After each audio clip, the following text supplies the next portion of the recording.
নমস্কার বন্ধুরা, আমি সুস্মিতা বাংলা ক্যানভাস চ্যানেলে সকলকে স্বাগত জানাই। আজকে আপনাদের সাথে শেয়ার করব বাঙালি রান্না একটা অন্যতম স্বাদের কাতলা মাছের একটি রেসিপি। বেঙ্গলি অনুষ্ঠান বাড়িতে কিভাবে পারফেক্ট দই কাতলা তৈরি করা হয় সেটা আপনাদের সাথে আজকে শেয়ার করব। আর এরকম রান্নারই সহজ সহজ পদ্ধতিতে কিভাবে বানাবেন তার জন্য আজই বাংলা ক্যানভাস চ্যানেলকে সাবস্ক্রাইব করে নিন, যা সম্পূর্ণ সহজভাবেই করা যায়।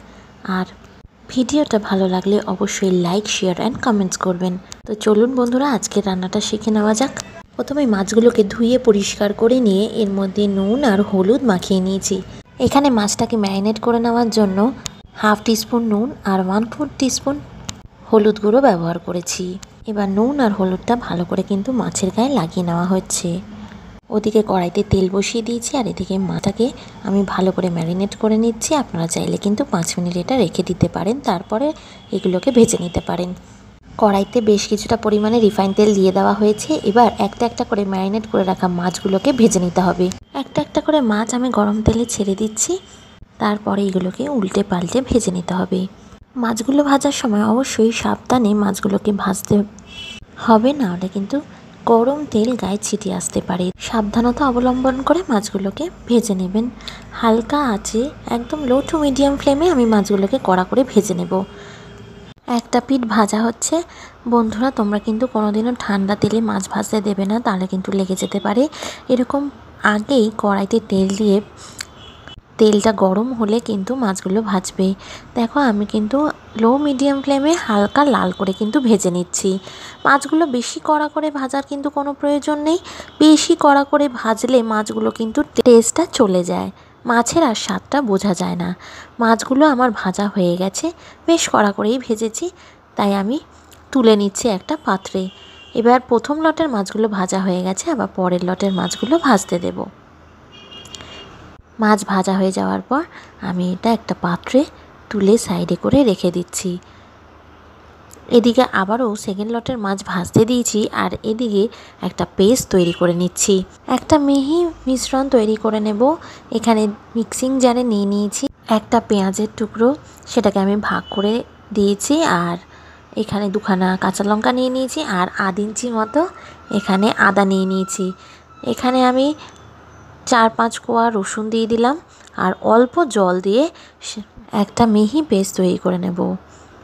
একদম সামান্য জল দিয়েছি যাতে ভালো করে এটা একটা মিহি পেস্ট তৈরি হয়ে যায়। আর তারপরে ঢাকনাটা লাগিয়ে পেস্ট তৈরি করে নিয়েছি। আর এদিকে মাছগুলো ভাজা হয়ে গেছে, আর সেম তেলেই আর তেল ব্যবহার করিনি, ফোড়নে দিয়ে দিচ্ছি একটা শুকনো লঙ্কা, একটা এলাচকে ফাটিয়ে দিয়ে দিয়েছি, আর দিয়ে দিয়েছি এখানে 8 চামচ গোটা জিরে আর একটা তেজপাতা, আর দিয়েছি একটা দারচিনি স্টিক। খুব সুন্দর কিন্তু একটা গন্ধ বেরোবে গরম মশলা থেকে। আমি এটাকে 1 মিনিট মতো এই ফোড়নটাকে ভেজে নিচ্ছি। ফোড়নটা বেশ ভালো করেই ভাজা হয়ে গেছে, বুঝতে পারবেন একটা গন্ধ বেরোচ্ছে খুব সুন্দর। যখন আপনারা রান্না করবেন তখন সেটা পাবেন। যখন একটা সুন্দর ফোড়ন থেকে গন্ধ বেরোবে তখনই এই পেস্টটা দিয়ে দিতে হবে। এখানে পেঁয়াজ, আদা, রসুন আর কাঁচা লঙ্কার পেস্ট আমি তৈরি করে নিয়েছি, সেটাই আমি এখানে দিয়ে দিলাম। এবার মশলাটা দিয়ে বেশ কিছুক্ষণ কিন্তু সময় ধরে নাড়াচাড়া করতে হবে। লো ফ্লেমে আমি মশলাটাকে কিন্তু বেশ কিছুক্ষণ কষিয়ে নিচ্ছি। আপনারাও এরকম সময় নিয়ে মশলাটাকে কষিয়ে নেবেন, যাতে মশলা থেকে একটা সুন্দর তেল রিলিজ হয়ে যায়। আর মশলা কষালে ভালো করে কিন্তু এই রান্নার স্বাদ কিন্তু আলাগ লেভেলেই বেড়ে যায়। খুব ভালো করে কিন্তু আমি মশলাটাকে কষিয়ে নেব যতক্ষণ না পেঁয়াজের কাঁচা গন্ধটা চলে যায়। এবার এক এক করে এর মধ্যে গুঁড়ো মশলাগুলো অ্যাড করে দেবো। দিয়ে দিলাম এখানে 1/2 চামচ মতো হলুদ গুঁড়ো, আর এবার ব্যবহার করছি আমি একদম অল্প 1/4 টিস্পুন জিরে গুঁড়ো। এবার এখানে দিয়ে দিচ্ছি 1/2 টিস্পুন মতো ধনে গুঁড়ো, আর ব্যবহার করব এখানে লাল লঙ্কার গুঁড়ো আর কাশ্মীরি লঙ্কার গুঁড়ো। তার আগেই আমি এই মশলাগুলোকে একটুখানি কষিয়ে নিই। তারপর ভালো করে এইটাকে কষিয়ে নেওয়ার পর আমি এর মধ্যে দিয়ে দেব অল্প কাশ্মীরি লঙ্কার গুঁড়ো, যেটা শুধুমাত্র কালারের জন্য। আপনারা চাইলে এটাকে অমিট করতে পারেন, বাট এটা দিলে রঙটা কিন্তু দারুণ আসে। আর দিয়ে দেব এখানে অল্প 1/2 চামচ মতো শুকনো লঙ্কার গুঁড়োটা আমি একদম কম দিলাম, কারণ পেস্টে আমি কাঁচা লঙ্কা ব্যবহার করেছি, তাই বেশি ঝাল হয়ে যাবে বলে আমি অল্প একদম ব্যবহার করেছি এই শুকনো লঙ্কার গুঁড়োটা। এবার সব মশলাকে ভালো করে এইভাবে কিন্তু কিছুক্ষণ ধরে কষিয়ে নেব লো টু মিডিয়াম ফ্লেমে। যত ভালো করে কষানো যাবে তত কিন্তু রান্নার স্বাদ ভালো হবে। আমার এখানে যতটা গুঁড়ো লঙ্কার প্রয়োজন পড়েছে ততটা আমি ব্যবহার করেছি। আপনাদের যদি মনে হয় এর থেকে বেশি ঝাল আপনারা খাবেন, তাহলে এর থেকে বেশিও কিন্তু আপনারা ঝাল ব্যবহার করতে পারেন। এদিকে আমি আরেকটা পেস্ট তৈরি করে নিচ্ছি। আমি এখানে কিন্তু চিনেবাদাম ব্যবহার করছি, চিনেবাদাম এখানে পেস্ট করে নেব।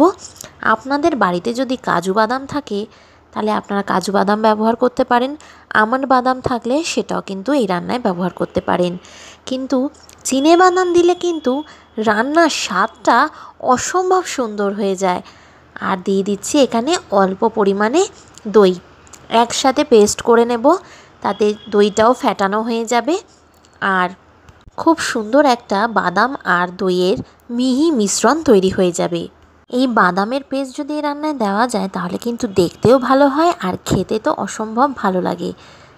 আপনারা কোনো দিন এই রেসিপিটা এইভাবে বানিয়ে দেখবেন কীরকম টেস্ট হয়, তারপর আমাকে কমেন্টসে এসে মনে করে জানাবেন।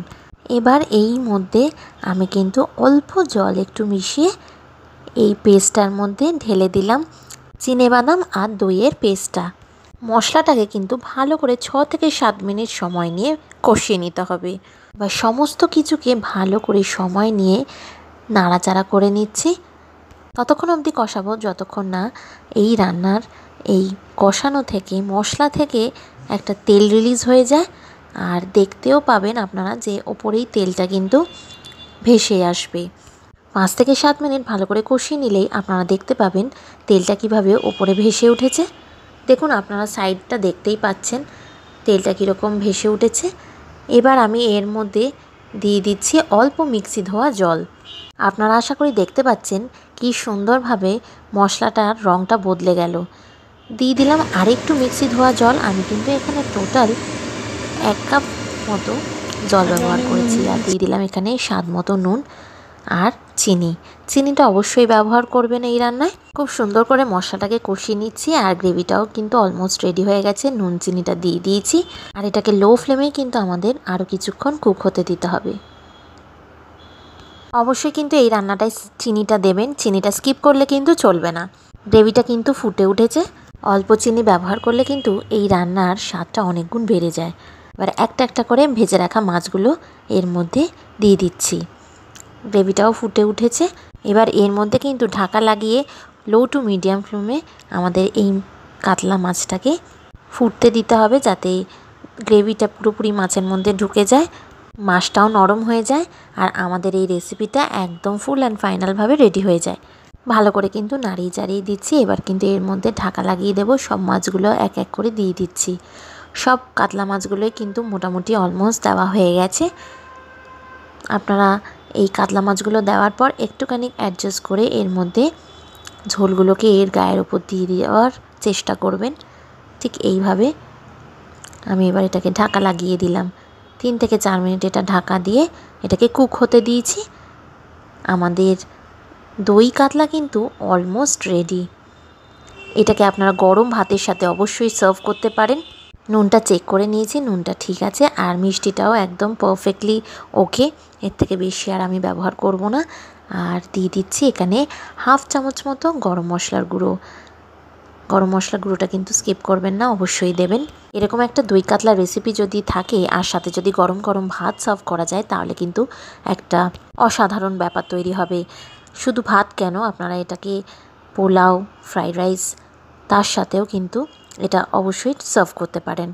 আমার আজকের ভিডিওটা কেমন লাগলো অবশ্যই লাইক করবেন, চ্যানেলটিকে সাবস্ক্রাইব করবেন। চ্যানেলটিকে সাবস্ক্রাইব করে পাশে থাকার অনুরোধ রইল। ভালো লাগলে অবশ্যই কমেন্টসে জানাবেন কেমন হয়েছে। আজকের মতো এতটাই। আবার দেখা হবে আপনাদের সাথে নতুন একটা রান্নার ব্লগে। পাশে থাকা বেল আইকনটা অবশ্যই প্রেস করতে ভুলবেন না, যাতে আমি নতুন ভিডিও আপলোড করলে তার নোটিফিকেশন সঙ্গে সঙ্গে আপনাদের ফোনে চলে যাবে। আপনারা ভালো থাকবেন, সুস্থ থাকবেন, সাবধানে থাকবেন। ধন্যবাদ।